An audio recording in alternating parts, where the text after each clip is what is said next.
Should you watch By the Grace of the Gods? The baseline of our story is about a man who was overworked to the point where he died, but luckily also gained the eye of 3 mighty gods. And of course, these gods isekai him, giving him a second chance at life with only slightly better stats. Kind of the jack of all trades type. And the first thing our mighty hero embarking on a peaceful life does is actually stays in a forest and starts grinding and taming slimes. And fast forward 3 years and our guy has tamed a slew of slimes and has actually figured out the depths of what these things have to offer. They can be used to clean clothing, to simulate washers and dryers that we have in our world, in this medieval world. He finds out how to compress them so that you can take 1,000 and can make them 1 and then shrink that 1 to make it look like a singular slime. And alas, we follow this character throughout his journey of exploring the world and just kind of flexing a lot on people because he is a child or a man trapped in a child's body. Kind of,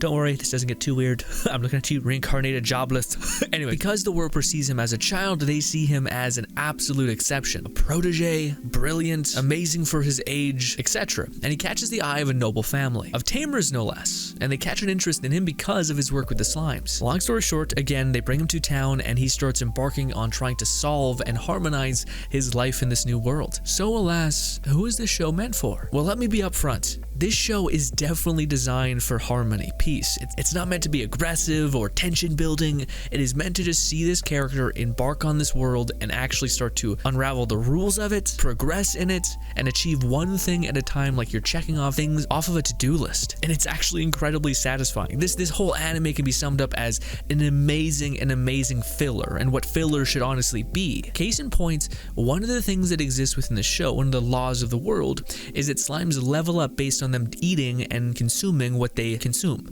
Some consume grime, some consume like actual bodies, some consume gold, some consume metal.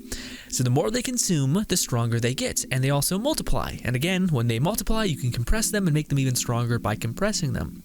So there is a side plot where the main character opens up a laundromat, but this is what makes it cool filler, because as his slimes start to clean clothing from the entire town, guess what happens? They become stronger. This kind of filler actually adds to our understanding of the world and the interest of this character and the way he's actually gamifying the system, which is incredibly satisfying. This is just one tiny piece of this huge puzzle that is this show, that is like the absolute best at filler. The world building is really creative too.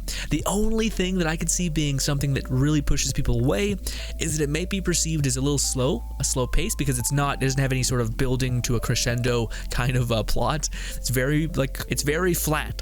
With one exception to a moment in the mines, which hopefully you'll see and enjoy. Largely, again, this show is just harmony. It's trying to just show you the fun, interesting aspects and how this character can gamify the world, the systems through his slimes. And again, he's not overpowered in any sense. He just made the most of what he was given. Unlike other isekai, the gods are constantly looking down on him, giving him encouragement, pushing him along his way, and they're ultimately incredibly proud of him because he's just basically living an incredibly pure and honest life.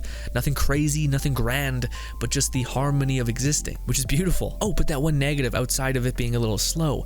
I think the fact that the main character looks incredibly young to the point in which he's almost doll-like, and the art style is favoring that heavily, that he does look exceptionally young, it may turn people off because they're not dealing with ideas where you're kind of seeing a kid be a kid.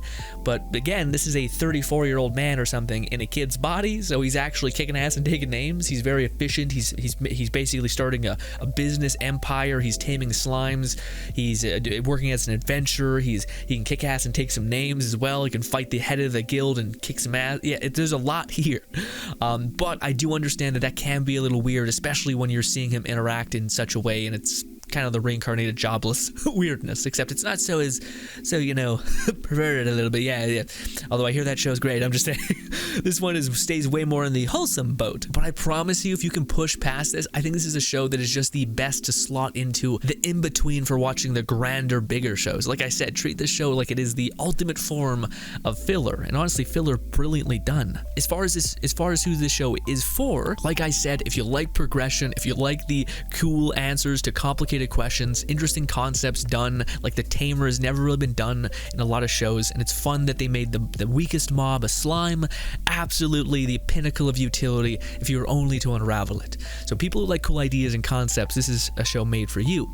For people who this show is not for, I would say that this show does not do a good job. Again, the show moves quite slowly. The main character design looks very childlike, and that can be a little off-putting. And if you as a person really crave the anxiety-inducing, crazy plots that are building and building and building to a swell, and then they have a resolution, this show doesn't necessarily do that. Again, it's more harmonious. It's more just waves rather than crashing storms, if that makes any sense. But alas, I still think of this as a show that if you're bored, you want something to watch in between watching grander anime that's a little more anxiety-inducing, this is a perfect antidote to put into the in-between between watching bigger shows. But alas, we are getting a season 2, so the stocks are high, so invest now. Thank you so much for your time. I'll continue to talk your ear off about anime for as long as I can. Thank you kindly, and I hope I can see you again. Simply put, you should watch it. Bye.